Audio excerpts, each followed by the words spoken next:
Fatıma snin isnaşa Gün sadaka salarsa manabis Poğuçunare Fatıma la Poğuçuk foyin isni Langari Poğuçunare Fatıma la Poğuçuk foyin isni Langari Poğuçunare Fatıma la Poğuçuk foyin esni Langari Hava nadrese Bulbaşar Serbe barua Halde bari Yakuti Karaçiye Tongçose Miglam pola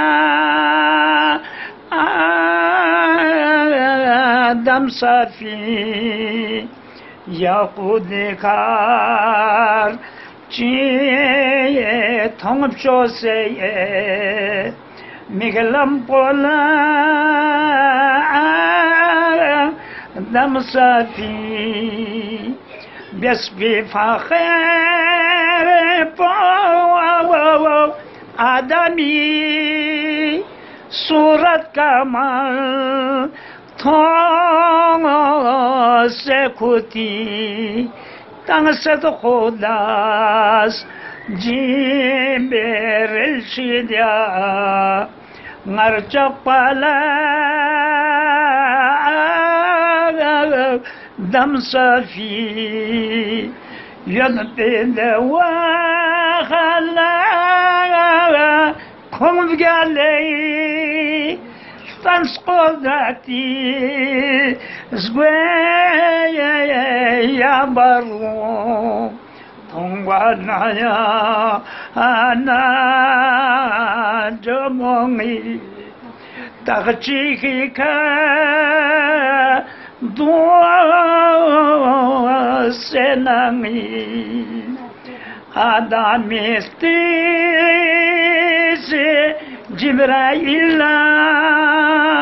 Suyindi kara Bozer akhi Ruhul ami Nim Bünkasal Ngalmed khaba Suyindi kari Suyindi khatuano Ponakwe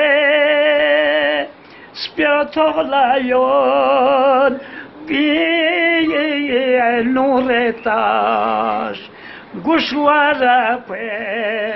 Trangakyon pola Jimalayon Ahalaqati Gushwara kwe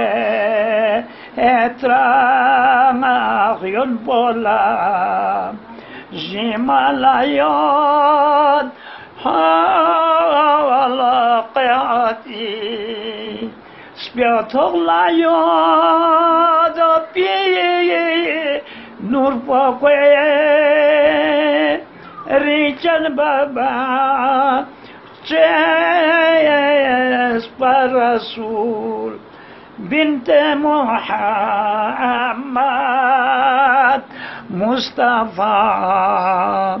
Zahra Batwal Mi Taghbibi Tanis nala Yot binur fakwe Bukhches Hasan ine kwebucho khionis nala ayot pinur pokweye Muhtes Hüseyin esipte nabi Khionis nala ayot pinur pokweye Muhtes Hüseyin esipte nabi Allahümme salli